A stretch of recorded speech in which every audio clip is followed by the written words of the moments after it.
यो stocks देख रहे हैं आप। मैं हूं आपके साथ प्रशांत पांडे और मेरे साथ है मेरी सहयोगी कविता थपलियाल। हो जाइए तैयार अगले 1 घंटे अपने सवालों के समाधान पाने के लिए। इसके साथ ही स्टॉक सेक्टर पर भी होगी खास बातचीत और कई सारे अहम खबरें भी हम आपके लिए लेकर आएंगे। लेकिन सबसे पहले कैनरा बैंक न्यूज हेडलाइंस। दायरे में कारोबार निफ्टी 24,450 के पास सपाट, तो बैंक निफ्टी करीब 250 अंकों की तेजी के साथ 57,200 के पास। बैंकिंग और फाइनेंशियल से सपोर्ट। बेहतर बिजनेस अपडेट से कोटक महिंद्रा करीब 4% उछाल के साथ बना निफ्टी का टॉप गेनर। बैंक का कुल डिपॉजिट करीब 15%, तो नेट एडवांसेस में 14% ग्रोथ। मिले जुले बिजनेस अपडेट से टाइटन की चमक पड़ी फीकी, 5% से ज्यादा गिरकर निफ्टी का टॉप लूजर बना। सोने की कीमतों में उतार चढ़ाव से कंज्यूमर सेंटिमेंट पर असर। एफएनओ को लेकर सेबी की रिपोर्ट से मार्केट प्लेटफॉर्म शेयरों पर दबाव। बीएसई सीडीएसएल में 2 से 3% की कमजोरी। एंजल वन भी 3% नीचे। म्यूचुअल फंड्स को लेकर नए नियमों के प्रस्ताव से एएमसी शेयरों में जोश। एचडीएफसी, एएमसी, यूटीआई एमसी 2 से 3% चढ़े। बांग्लादेश वियतनाम पर ज्यादा टैरिफ से घरेलू टेक्सटाइल शेयरों में जोश। गोकुल दास एक्सपोर्ट्स का शेयर 5% चढ़ा। रेमंड, बॉम्बे डाइंग और अरविंद फैशन में भी अच्छी खरीदारी।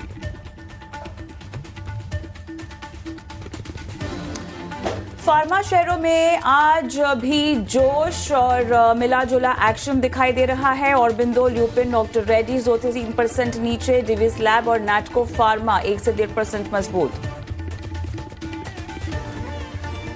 एसएमई आईपीओ मेटा इन्फोटेक के आईपीओ का आज आखिरी दिन। मार्केट एक्सपर्ट तपन दोषी की कॉशियस की राय।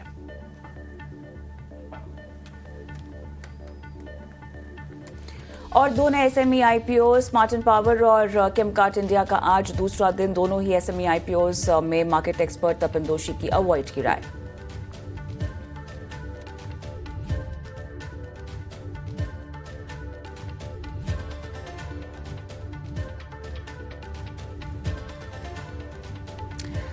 स्वागत है आप सभी का योर स्टॉक में, एक ऐसा शो जहां पर हम आपके स्टॉक स्पेसिफिक सवालों के जवाब देते हैं और आपको बताते हैं कि आपको अपने स्टॉक खरीद को लेकर रणनीति मुनाफे की कैसे बनानी चाहिए। हमारे साथ एक्सपर्ट्स जुड़ते हैं। झटपट आपको हम नंबर फ्लैश किए देते हैं जहां पर आपने सवाल पहुंचाने हैं।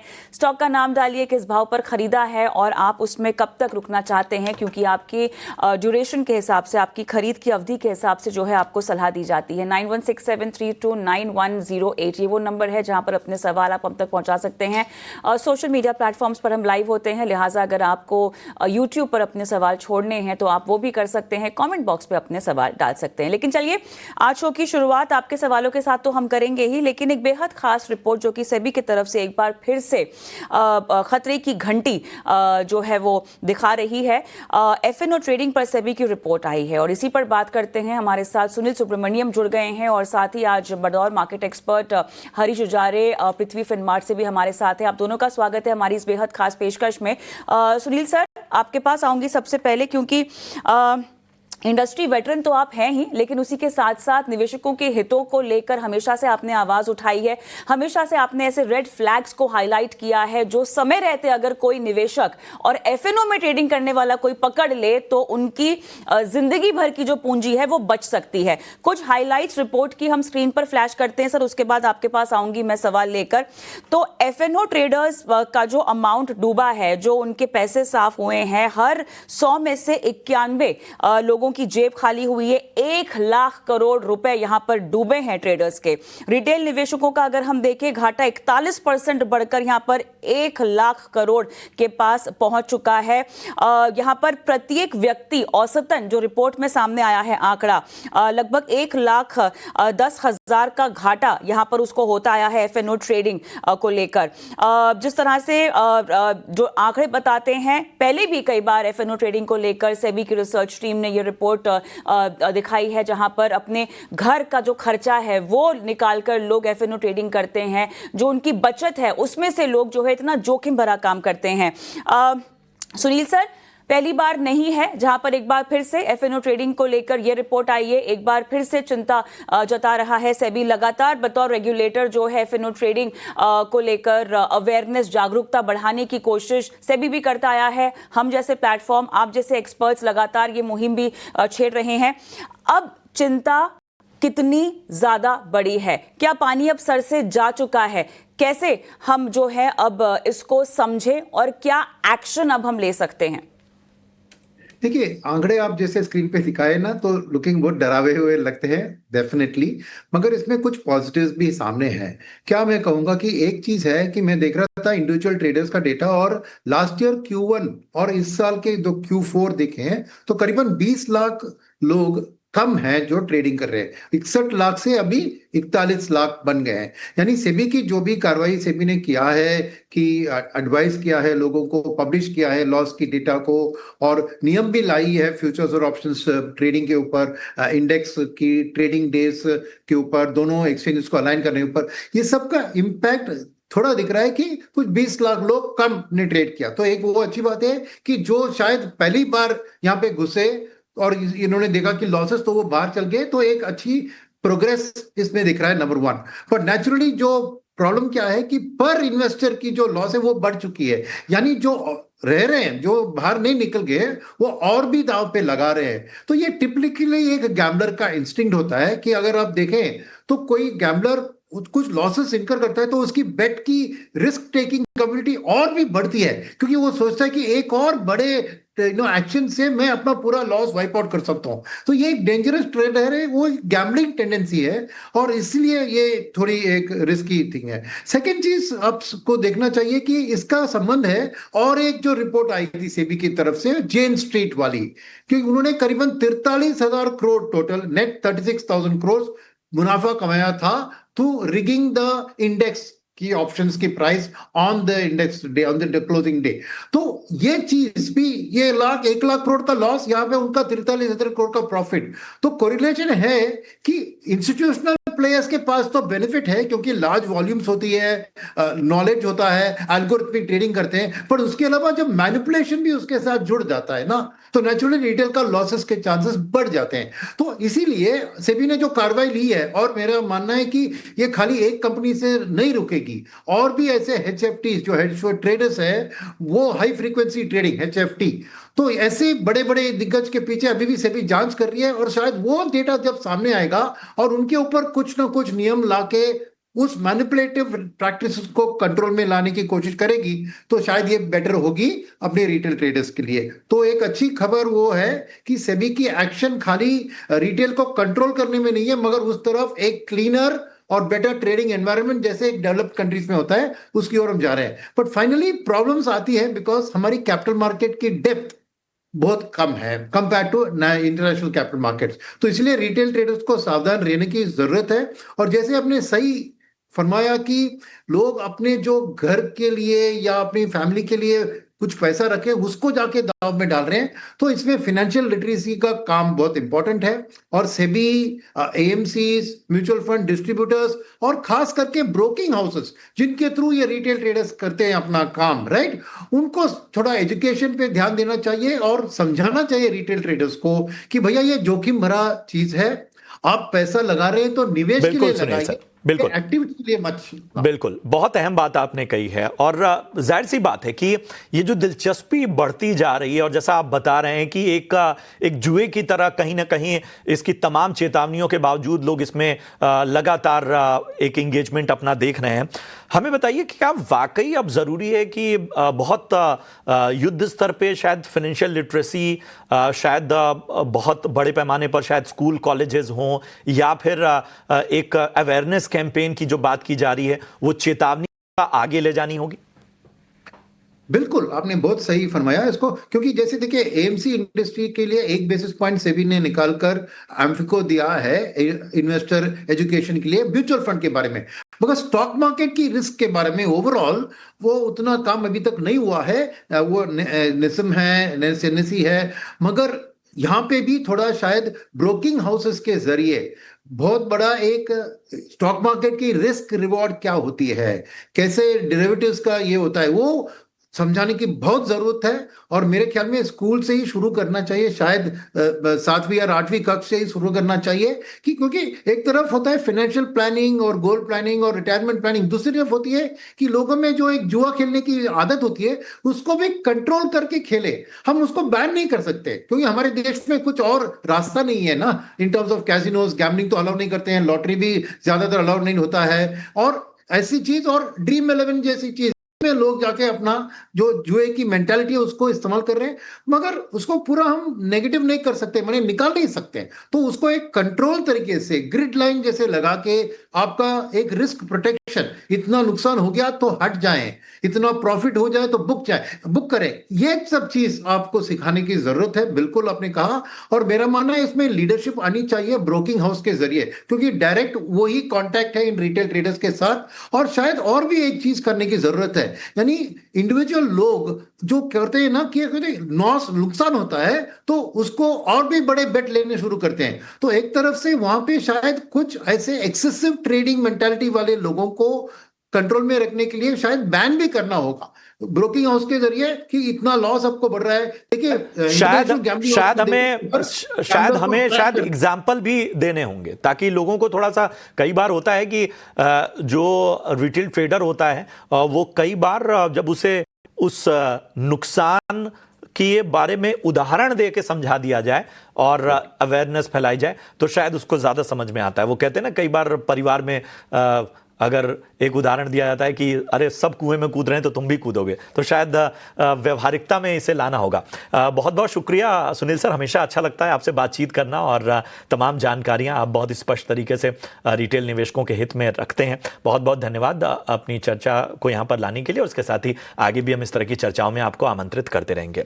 चलिए यहाँ पर हमें एक ब्रेक के लिए रुकना होगा, लेकिन हमारे साथ हरीश जुजारे साहब लगातार बने हुए हैं। हरीश जी गुड मॉर्निंग, प्रशांत बात कर रहा हूँ। एक छोटा सा ब्रेक लेना होगा मुझे, और उसके बाद दर्शकों के सवालों को लेंगे और आपके साथ उनके समाधान जानने की कोशिश करेंगे। लेकिन ब्रेक लेने से पहले यहां पर एक विशेष जानकारी मैं दे दूं। अदानी पावर ने 4000 करोड़ में वीआईपीएल यानी विदर्भ इंडस्ट्रीज पावर लिमिटेड का अधिग्रहण पूरा कर लिया है। एक्सचेंज फाइलिंग में कंपनी ने बताया कि अदानी पावर ने 600 मेगावाट के विदर्भ इंडस्ट्रीज में 100% हिस्सेदारी खरीद ली है। 7 जुलाई 2025 से विदर्भ इंडस्ट्रीज अदानी पावर की सब्सिडरी कंपनी बन गई है। अदानी पावर की ऑपरेटिंग क्षमता बढ़कर 18,150 मेगावाट हो गई है। साथ ही 2029-30 तक 30,670 मेगावाट लक्ष्य हासिल करने की योजना है।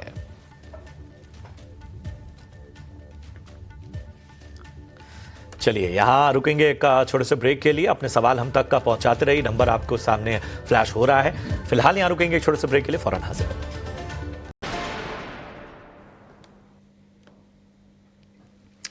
Alright, welcome back. और वक्त आ गया है आपके सवालों के जवाब देने का, और हमारे मार्केट एक्सपर्ट भी हमारे साथ जुड़े हुए हैं। हरीश साहब, आपका एक बार फिर से स्वागत है। और एसके जैन हमारे साथ फोन लाइन पर हैं। सर नमस्कार, बताइए किस स्टॉक में खरीदारी कर रखी है? जैन साहब, आपको मेरी आवाज आ रही है? सर मैं एमपी सिंह बोल रहा हूँ जी। पूछिए सर, क्या स्टॉक है? हाँ जी, मैं एमपी सिंह बोल रहा हूँ। मेरे ट्यूब इन्वेस्टमेंट और चोला फाइनेंशियल होल्डिंग के 1000 शेयर 1600 शेयर हैं, और मैंने बहुत पुराने लिए हुए हैं ये। तो अभी इसका क्या करना, होल्ड करना चाहिए या इनको प्रॉफिट पूरा कमा लेना चाहिए? ओके, आपने अब और समय देना है इसमें? दे सकता हूँ टाइम, कोई ऐसी बात नहीं है। टाइम की कोई बात नहीं है। चलिए मोहिंदर जी, और एक बार हमें चेक कर लेना चाहिए कि ट्यूब हमारी कवरेज में है या नहीं। चलिए ठीक है। बताइए हरीश जी, क्या सलाह होगी इनके लिए? काफ़ी पुरानी खरीदें बता रहे हैं अपनी। मॉर्निंग प्रियंका जी, अगर देखा जाए तो देखिए ट्यूब इन्वेस्टमेंट्स में थोड़ा एक करेक्शन देखने मिला था बीच में। अभी फिलहाल वंस अगेन एक बार रैली देखने मिल रहा है। मुझे लग रहा है कि ट्यूब इन्वेस्टमेंट्स में अभी फिलहाल एक कंसोलिडेशन में है स्टॉक में। ऐसा कुछ मेजर ट्रेंड रिवर्सल दिख नहीं रहा है। मुझे लग रहा है कि और ऊपर की ओर क्षमता हो सकता है स्टॉक प्राइस को ऑलमोस्ट 3,200 3,250 तक देखने मिल सकता है stock price short to medium term में। मुझे लग रहा है कि अगर उनका पुराना बाइंग है तो होल्ड करना चाहिए स्टॉक प्राइस, और अच्छा लेवल्स पे टिका रहा है। और मुझे लग रहा है कि ऐसा डाउन ट्रेंड तो क्लियर नहीं है, अभी मुझे लग रहा है कि साइडवेज टू पॉजिटिव ट्रेंड बना रहा है, तो मुझे लग रहा है कि होल्ड करके रखना चाहिए कुछ टाइम पीरियड के लिए। ऊपर की ओर एक रेजिस्टेंस जोन बन रहा है 3250 के अराउंड, अगर उसके ऊपर निकला तो और ज्यादा तेजी मिल सकता है, लेकिन फिलहाल के लिए शॉर्ट टर्म में देखा है तो 3250 के अराउंड रेजिस्टेंस जोन है, उसके लिए एटलीस्ट वेट।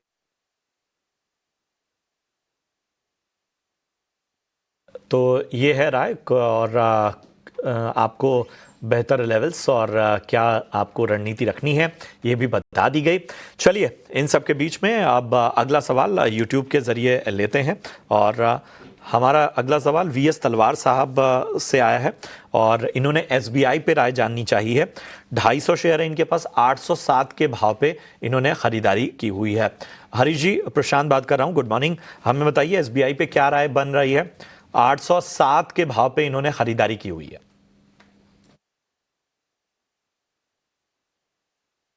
हरीश जी, आवाज पहुंच रही है आपको?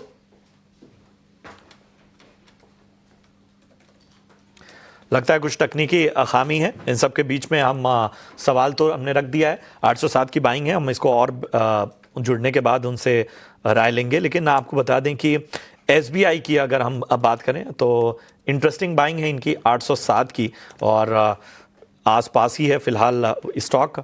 और इन सब के बीच में हम देख रहे हैं कि पिछले 5 ट्रेडिंग सेशन में एसबीआई लगभग 1.5% टूटा हुआ है और एक तरह से इसी रेंज में फंसा हुआ साफ तौर पर नजर आ रहा है। चलिए बढ़ेंगे और आपके सवालों को शामिल करेंगे, लेकिन अब हमारी खास मुहिम एसएमई आईपीओ से सावधान।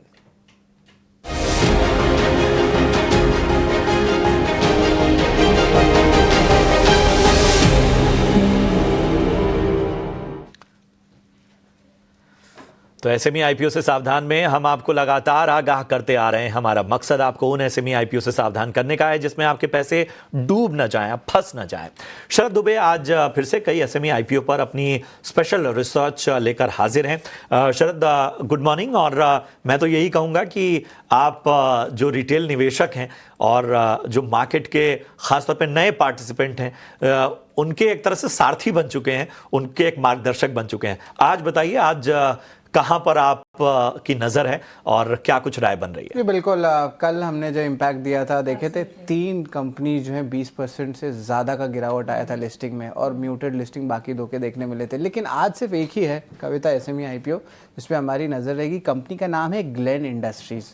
नाम बाहर का लग रहा है लेकिन इसके जो है डिटेल्स हम बता देते धीरे धीरे करके। मर्चेंट बैंकर हैं GYR कैपिटल एडवाइजर्स। अब यहाँ पे जो है ऑफकोर्स हमने आरएचपी की एनालिसिस किया और यहाँ से जो है कुछ कंसर्न्स भी आए हैं, कुछ पॉजिटिव्स भी आए हैं। दोनों तरफ से जो है हम इसकी एनालिसिस करेंगे। सबसे पहले बात करें तो डेट लेवल्स बहुत ज़्यादा है, लगभग आप कह सकते हैं 133 करोड़ का डेट है। अगर डेट टू इक्विटी रेशियो अगर कंपेयर करें तो ऑलमोस्ट 2 टाइम्स आता है। अगर आप पीयर्स के साथ कंपेयर करें तो ये हायर साइड में। तो ये एक कंसर्न मुझे ज़रूर लगा जब मैंने आरएचपी की एनालिसिस की। रॉ मटेरियल प्राइस वॉलेटिलिटी बहुत ज़्यादा है पैकेजिंग इंडस्ट्री में और वो हमें देखने मिल रहा है। अब याद रखिए पैकेजिंग इंडस्ट्री कोई बहुत बड़ा वेल्थ क्रिएट नहीं किया इन्वेस्टर्स लोग के लिए। ऑफ कोर्स यहाँ पे जो है साइक्लिकलिटी रहती है, तो अगर आप साइकिल सही पकड़ते हैं तब आपका पैसा भी बनता है इस इंडस्ट्री में। अब इसके जो रॉ मटेरियल की जो फ्लक्चुएशन है याद रखिए 57% रॉ मटेरियल जो है डिपेंडेंसी जो है क्रूड और रेजिन प्राइस पे है। तो अगर रॉ मटेरियल प्राइस में फ्लक्चुएशंस है तो मार्जिन सस्टेनेबिलिटी लंबे समय तक रहेगा कि नहीं, उस पर भी सवाल रहता है। लॉजिस्टिक्स ऑपरेशन साइज छोटा है तो अभी फुल्ली आउटसोर्स्ड है, तो फुल जो होता है ना बैकवर्ड इंटीग्रेशन वो नहीं अभी कंपनी के पास है।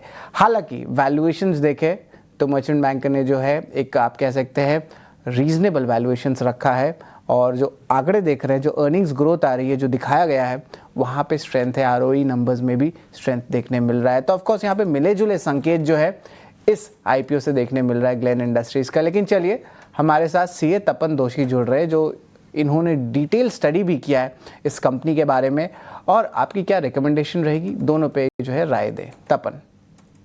यस सर, देखिए अगर ग्लेन की बात करना तो उनका काफी रिलायंस है ना, ऑलमोस्ट अपने सप्लायर पे डिपेंडेंट है मशीनरी और रॉ मटेरियल के लिए। उनकी खुद की मशीनरी कम है तो क्या होता है कि वहां भी अगर डिस्ट्रप्शन आता है तो इनको प्रॉब्लम होगी।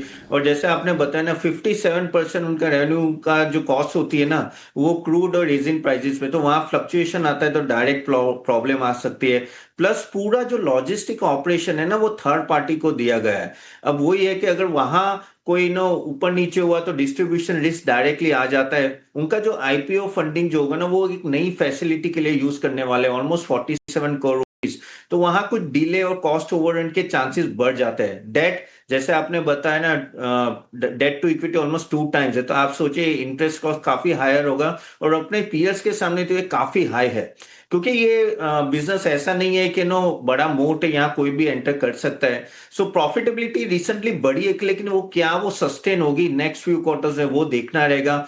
वैल्यूएशन की बात करें तो दिख रहा है कि हाँ कुछ छोड़ा है रिटेल इन्वेस्टर के लिए, आप कह सकते हो लिस्टिंग इन चांसेस है, लेकिन इसमें मुझे जो सबसे बड़े जो प्रॉब्लम आ रहे हैं वो है एक तो डेट टू इक्विटी बहुत हाई है, जो इंटरेस्ट कॉस्ट आगे रहेगा, और जो फैसिलिटी नहीं ला रहे, अगर वहां ऑलमोस्ट 47 करोड़ इन्वेस्ट करे, वहां कुछ कॉस्ट ओवररन हुआ तो ये प्रॉफिटेबिलिटी तुरंत ही निकल सकती है।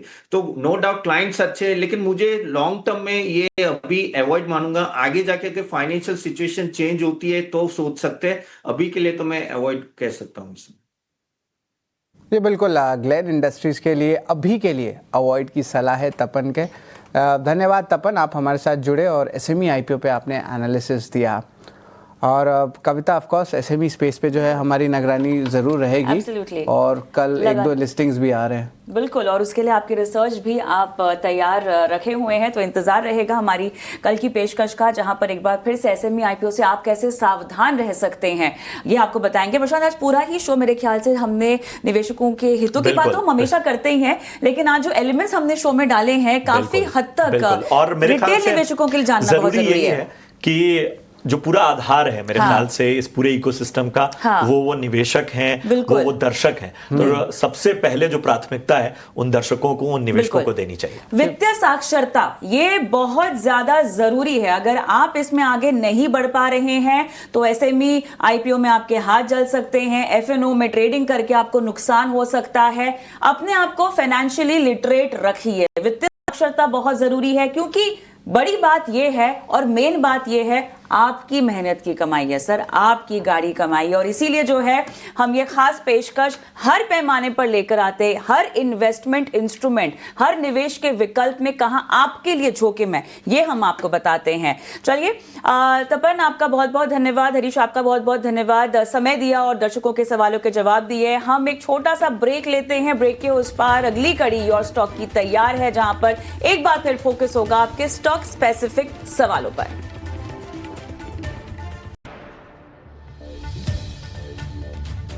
Welcome back. आप देख रहे हैं योर स्टॉक का सेकेंड एडिशन और अगले आधे घंटे हम एक बार फिर फोकस करने वाले हैं आपके सवालों पर। तो चलिए शो की शुरुआत करते हैं कनारा बैंक न्यूज हेडलाइंस के साथ। दायरे में कारोबार, निफ्टी 25,450 के पास अपार, तो बैंक निफ्टी करीब 250 अंकों की तेजी के साथ 57,200 के पास। बैंकिंग और फाइनेंशियल से सपोर्ट। बेहतर बिजनेस अपडेट से कोटक महिंद्रा करीब 4% उछाल के साथ बना निफ्टी का टॉप गेनर। बैंक का कुल डिपॉजिट करीब 15%, तो नेट एडवांसेस में 14% की ग्रोथ। मिले जुले बिजनेस अपडेट से टाइटन की चमक पड़ी फीकी। 5% से ज्यादा गिरकर निफ्टी का टॉप लूजर बना। सोने की कीमतों में उतार चढ़ाव से कंज्यूमर सेंटिमेंट पर असर। एफएनओ को लेकर सेबी की रिपोर्ट से मार्केट प्लेटफॉर्म शेयरों पर दबाव। बीएसई और सीडीएसएल में 2 से 4% की कमजोरी। एंजल वन भी 4% नीचे। म्यूचुअल फंड्स को लेकर नए नियमों के प्रस्ताव से एएमसी शेयरों में जोश।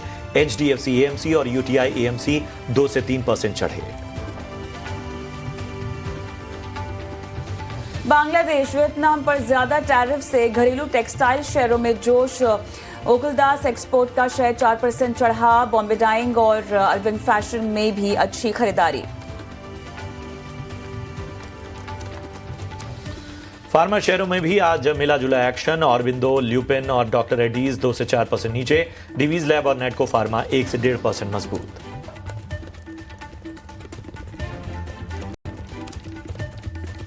एसएमई आईपीओ, मेटा इन्फोटेक के आईपीओ का आज आखिरी दिन। मार्केट एक्सपर्ट तपन दोषी की आईपीओ पर कॉशियस की राय।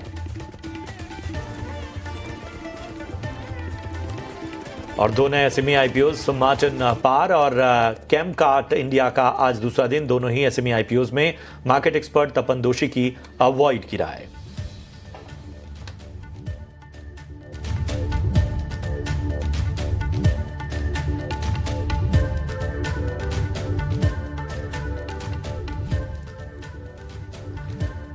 स्वागत है आपका ब्रेक के बाद और आप देख रहे हैं यो स्टॉक्स। मैं हूं प्रशांत, मेरे साथ है मेरी सहयोगी कविता थपलियाल। और चलिए अब फटाफट से आपके सवालों को तो हम शामिल करेंगे, लेकिन मार्केट चेक एक बार ले सकते हैं। इस वक्त बाजार में अगर हम देखें तो दायरे में ही कारोबार है। 25,450 के पास आप देखिए इस वक्त निफ्टी, बैंक निफ्टी की अगर हम बात करें तो यहाँ पर लगभग 200 अंकों की तेजी नजर आ रही है। 57,100 के ऊपर कारोबार होता हुआ नजर आ रहा है। तो एक बार फिर निफ्टी के मुकाबले बैंक निफ्टी में हल्की आउट परफॉर्मेंस देखने को मिल रही है।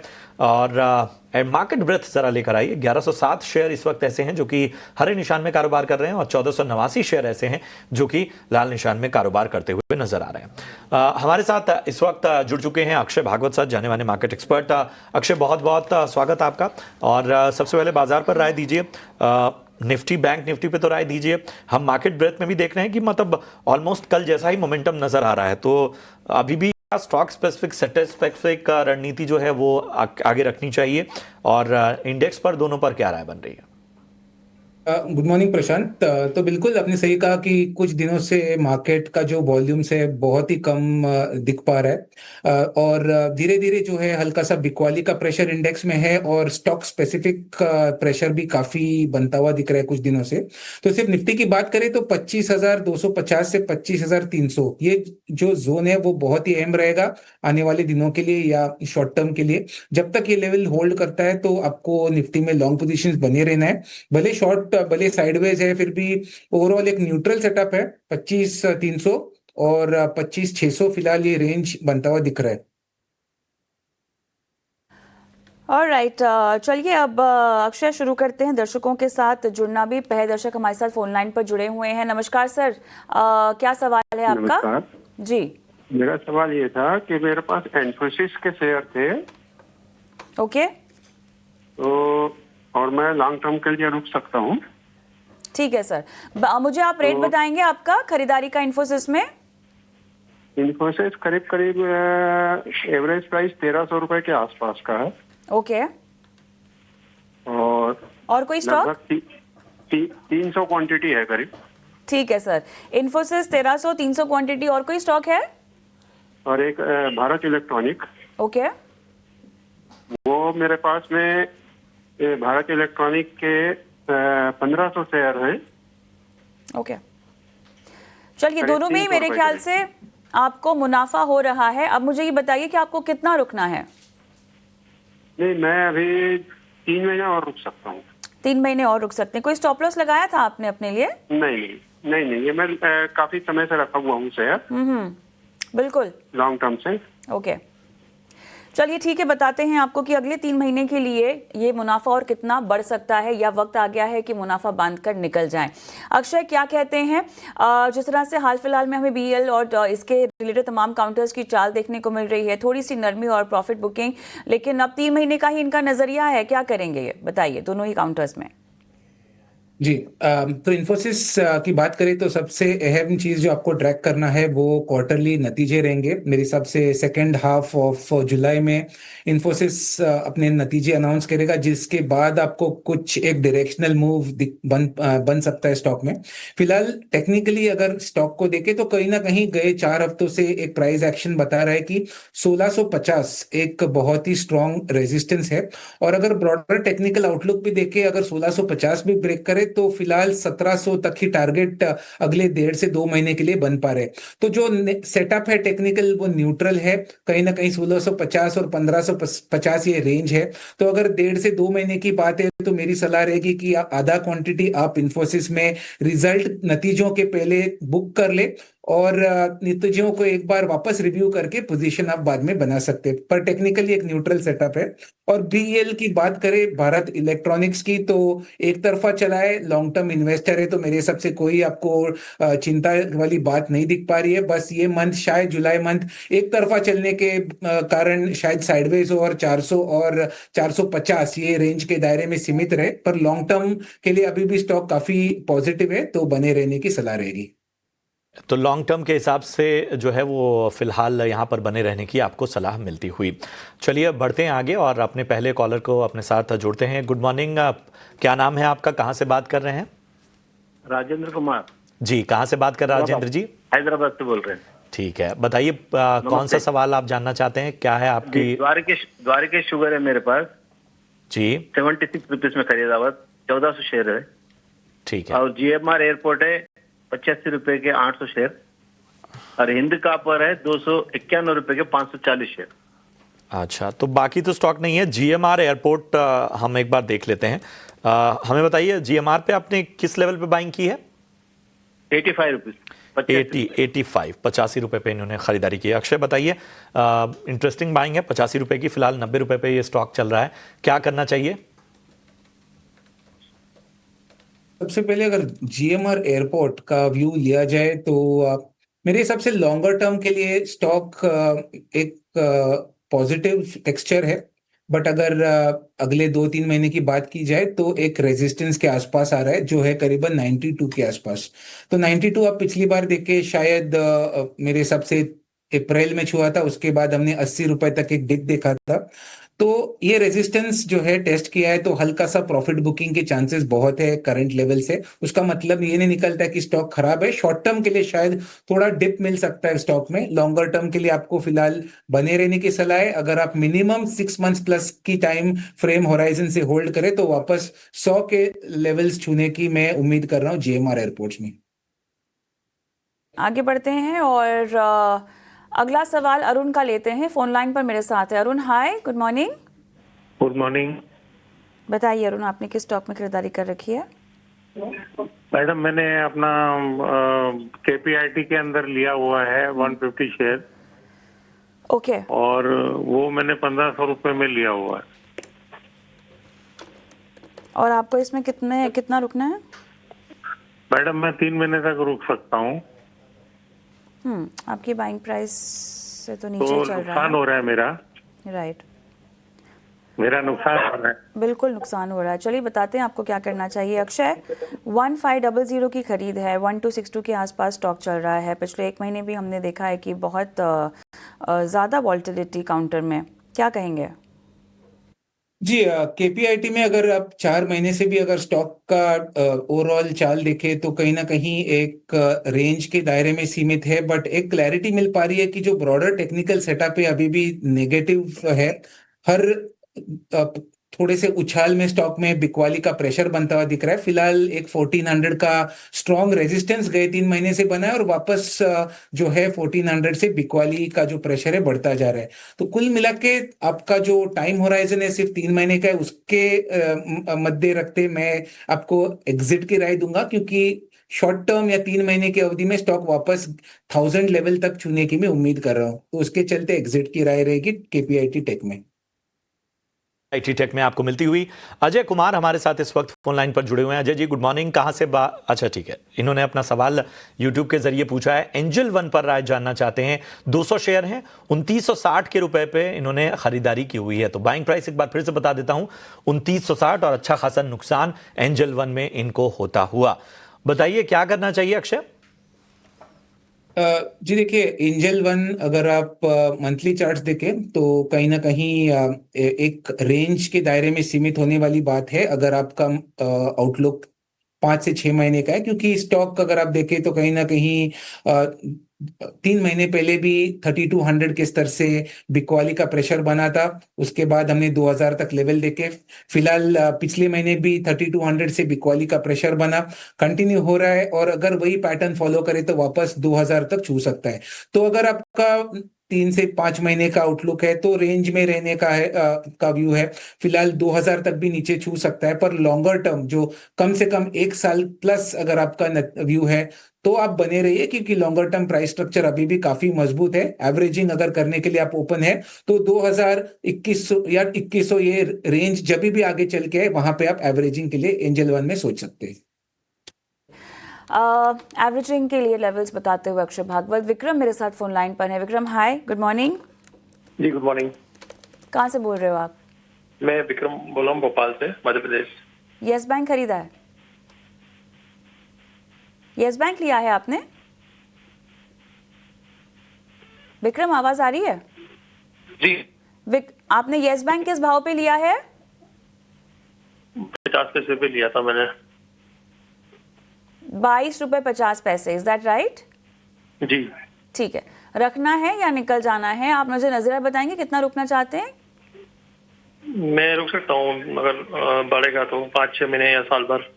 5-6 महीने या साल भर तक आप टाइम फ्रेम देना चाहते हैं? अगर बढ़ता है तो, नहीं तो फिर निकाल दूंगा मैं। ऑलराइट। अक्षय, इस स्पेस में कोई और खरीद आप इनको रेकमेंड करना चाहते हैं? हालांकि इनका टाइम फ्रेम 5 से 6 महीना है, but would you recommend hold करना? देखिए, मेरे हिसाब से ये जो स्टॉक है यस बैंक काफी रिटेल ट्रेडर्स का फेवरेट स्टॉक है, क्योंकि उसका प्राइस जो वैल्यू है 20 रुपीज में काफी अट्रैक्टिव दिखता है। क्योंकि पहले हमने बहुत सालों पहले इसके भाव 400-500 तक भी देखे हुए थे। तो अभी फिलहाल कोई न्यूज का ट्रिगर नहीं है, क्योंकि यहाँ से अगर स्टॉक को चलना है तो कुछ न्यूज या कुछ पॉजिटिव ट्रिगर होना बहुत जरूरी है।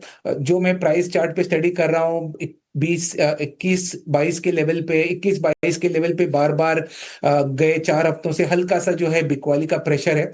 तो 5 से 6 महीने का अगर आपका आउटलुक है तो कोई संकेत दिख नहीं पा रहा है कि प्राइसेस में कि बहुत बड़ी तेजी की आप उम्मीद करें। तो कम लिमिट टाइम है आपके पास होल्ड करने का, तो एग्जिट कर ले। और अगर कोई स्टॉक आप इसी मिड कैप स्पेस में चुनना चाहे बैंकिंग में, तो कहीं ना कहीं फेडरल बैंक मुझे लगता है कि एक पॉजिटिव प्राइस स्ट्रक्चर है। हालांकि काफी ऑल टाइम हाई पे चल रहा है स्टॉक, मैं मान के चल रहा हूं कि इसमें 240-250 लॉन्गर टर्म इन्वेस्टमेंट के होराइजन से छूने की उम्मीद है। तो अगर स्विच ओवर का ऑप्शन है तो फेडरल बैंक एक बेहतरीन चॉइस रहेगा यस बैंक के ऊपर। बैंक पे ये रणनीति। एक छोटा सा ब्रेक लेते हैं। ब्रेक के उस पर अक्षय भागवत हमारे साथ बने हुए हैं। दर्शकों के सवाल भी हम पूछ रहे हैं। नंबर्स आपकी स्क्रीन पे फ्लैश कर देते हैं, झटपट अपने सवाल पूछिए। मिलते हैं ब्रेक के बाद।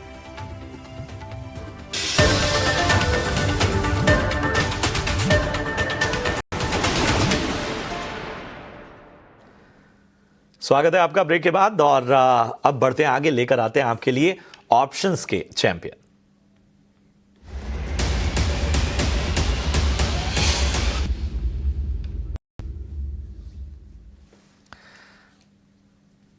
चलिए, तो हमारे साथ सेंट्रम ब्रोकिंग के नीलेश जैन साहब बस थोड़ी पलों में जुड़ने वाले हैं। उनसे संपर्क हमारा टूट गया है, लेकिन आपको बता दें कि ऑप्शन की रणनीति वो हमारे साथ साझा करेंगे। लेकिन इस सब के बीच में नीलेश जी हमारे साथ जुड़ चुके हैं। नीलेश जी, गुड मॉर्निंग। बताइए ऑप्शन की रणनीति। अच्छा, तकनीकी कुछ दिक्कत है जिसकी वजह से उनसे संपर्क नहीं हो पा रहा है। चलिए, इन सब के बीच में ज़रा बाजार का एक नज़रिया ले लेते हैं, बाजार को एक चेक ले लेते हैं। तो फिलहाल आप देखिए, एक दायरे में ही बाजार लगातार नज़र आ रहा है, 25,450 के पास इस वक्त निफ्टी। वहीं बैंक निफ्टी की बात करें तो यहाँ थोड़ी बहुत आउट परफॉर्मेंस नज़र आ रही है, 57,000 के पास इस वक्त बैंक निफ्टी नज़र आता हुआ। 984 शेयर आप देखिए जो है वो हरे निशान में है, जबकि 1640 शेयर इस वक्त दबाव में नजर आ रहे हैं। नीलेश जी हमारे साथ जुड़ चुके हैं सेंट्रम ब्रोकिंग से। नीलेश जी, गुड मॉर्निंग। फटाफट से अपनी ऑप्शन की कॉल बताइए। Very good morning to Prashant ji. देखिए, खरीदारी पर फोकस है यहाँ पर। जिस हिसाब से एशियन पेंट इस पर्टिकुलर स्टॉक में एक ब्रेकआउट हमने देखा था कल के सेशन में, आज एक फॉलोअप हमें देखने को मिल रहा है लॉन्ग साइड में।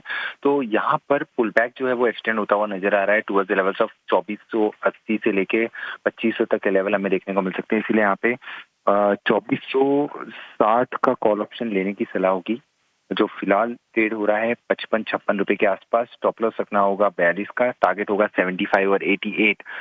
इन टर्म ऑफ रिस्क अगर हम देखें इन टर्म ऑफ रुपीज, इसका लॉट साइज जो है वो है 250 का। इसलिए in term of rupees risk approximate पर लॉट 3800 का है, 8000 तक के रिवॉर्ड यहाँ पे बनते हुए नजर आ सकते हैं। शुक्रिया करेंगे नीलेश जी आपका इस अहम रणनीति के लिए। एशियन पेंट्स 2460 की कॉल आपको खरीदनी है, 55 से 57 इस प्रीमियम पे। लक्ष्य जो है 75 पहला और दूसरा 88, स्टॉप लॉस 42 का, अधिकतम मुनाफा 8000 का और नुकसान 3800 तक का हो सकता है। लेकिन इसके साथ ही सेबी का स्टैंडर्ड रिस्क डिस्क्लोजर क्या कहता है? FNO ट्रेडिंग में 10 में से 9 लोग 90% लोगों को नुकसान होता है। सोच समझ कर ट्रेडिंग करें और इसके साथ ही अपने फाइनेंशियल एडवाइजर की सलाह जरूर लें। चलिए, इसके साथ ही बढ़ते हैं आगे और एक अहम खबर आपके सामने लेकर आते हैं। आज AMC कंपनियों में जोश नजर आ रहा है, एक्शन नजर आ रहा है, और आखिर ब्रोकरेजेस की इसमें क्या राय है? शरद दुबे मेरे सहयोगी जुड़ चुके हैं हमारे साथ इसे बताने के लिए। हाँ शरद, बताएं आखिर इस एक्शन के पीछे की ट्रिगर्स क्या हैं, ब्रोकरेजेस क्या कह रहे हैं? जी बिल्कुल, एएमसी स्टॉक्स पे जो है 3-4 पॉजिटिव न्यूज़ फ्लोज देखने मिल रहे हैं। एक एक करके जो है प्रशांत हम बताते हैं दर्शकों को। सबसे पहले देखिएगा, कल सेबी का जो था एक बहुत इंपॉर्टेंट अपडेट आया था रिटेल निवेशकों को लेकर कि लगभग 91 लोग की जो है लॉसेस होती है 100 लोग में अगर वो वायदे बाजार में पार्टिसिपेट करते हैं। तो ऑफकोर्स जिस तरह बाजार के लॉन्ग टर्म इन्वेस्टिंग का मोमेंटम है वो एएमसी के प्रति जो है जाएगा। कैपिटल मार्केट थीम स्टॉक्स की बात करें, आज दिन के ट्रेड में भी जो है भारी गिरावट कैपिटल मार्केट थीम स्टॉक्स में देखने मिला है। हालांकि एएमसी स्टॉक्स जो है स्ट्रेंथ में हरे निशान में भी देखने मिल रहे हैं। तो ऑफकोर्स यहाँ पे जो है बाइंग मोमेंटम इंस्टीट्यूशंस का भी देखने मिल रहा है। और हाल ही में एम्फी ने रेगुलेशंस भी लाए हैं जहाँ पे जो बिजनेस वाले आप कह सकते हैं कि आप एक्टिविटीज़ है उसको जो है रिलैक्स किया जाएगा, जो उनके कंस्ट्रेंट्स हैं।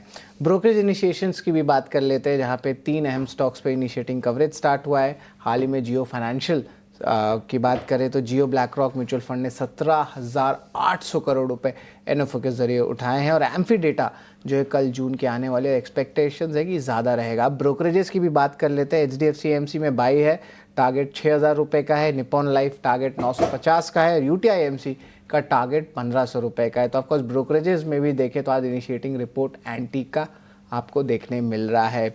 वही एंटीक की रिपोर्ट वो कहते हैं कि इंडिया का जो म्यूचुअल फंड इंडस्ट्री है वो 15% CAGR ग्रो कर सकता है टोटल AUM में। और अगर इक्विटी AUM की बात करें तो ये आंकड़ा 20% का लॉन्ग टर्म CAGR रहेगा। तो एक बुलिश नज़रिया ब्रोकरिंग हाउसेस से मिल रहा है। रेगुलेटरी पुश भी है, फंडामेंटल्स भी, और नंबर्स कैसे उस पर भी एक बार बात कर लेते हैं। Valuation HDFC AMC, Nippon AMC, इनका वैल्यूएशन हायर साइड में है, ऑलमोस्ट 31 to 35 टाइम्स का। वही ABSL AMC और UTI AMC की अगर हम बात करें तो यहाँ पे इनके वैल्यूएशंस थोड़े सस्ते हैं, 21 टाइम्स 17 टाइम्स FY27 के P रेशियो पे। लेकिन एक साल के रिटर्न्स की बात करें तो यहाँ पे जो है वायदे बाजार में कुछ स्टॉक्स है AMC के और कुछ जो है कैश सेगमेंट में, दोनों के ही देखें तो एवरेज 17 से 25% का मिल रहा है। तो AMC स्टॉक्स पे जो है आपकी आज नज़र होनी चाहिए, यहाँ पे मोमेंटम और भी बिल्ड हो सकता है। कल एम्फी डेटा भी आएगा प्रशांत। बिल्कुल, तो ये तमाम ट्रिगर्स हैं और तमाम रिपोर्ट जो हैं वो पूरी तरह से इस AMC कंपनियों को इस वक्त सपोर्ट करती हुई। शुक्रिया करेंगे शरद आपका इस तमाम जानकारी के लिए। और अक्षय हमारे साथ लगातार बने हुए। अक्षय, AMC कंपनियों पर इन तमाम ट्रिगर्स को तो शरद ने बताया, आपकी क्या राय बन रही है? जी, तो यहाँ पे अगर स्टॉक्स देखा जाए तो HDFC AMC जो है इसमें जो टेक्निकली जो प्राइस स्ट्रक्चर है काफी स्ट्रांग है। अगर ओवरऑल अगर वीकली प्राइस स्ट्रक्चर में HDFC AMC लिमिटेड की देखूं तो 4800 का कहीं ना कहीं एक मजबूत सपोर्ट है। हालांकि इमीडिएट शॉर्ट टर्म में कोई बड़े ट्रिगर्स दिख नहीं पा रहे टेक्निकल चार्ट्स पे, बट जिस तरीके का सेटअप है उम्मीद कर रहा हूं कि स्टॉक 5500 तक आने वाले 1.5 से 3 महीने की अवधि में छू सकता है। तो 4800 के सपोर्ट जोन से आपकी पोजीशन होल्ड करें फॉर टारगेट ऑफ 5500। चलिए, तो ये है राय, और यहाँ पर क्या पसंद आता हुआ अक्षय जी को वो भी आपके सामने रखा। बहुत बहुत शुक्रिया करेंगे अक्षय अपना कीमती समय देने के लिए और तमाम दर्शकों के सवालों के साथ ही बाजार पर भी अपनी राय देने के लिए। चलिए, इसी के साथ यो स्टॉक में आज के लिए इतना ही, लेकिन आप अपने सवाल हम तक पहुंचाते रहिए। हम सवालों को लगातार अपनी चर्चाओं में शामिल करेंगे। हमें दीजिए इजाजत, आप देखते रहिए ET नाउ स्वदेश। नमस्कार।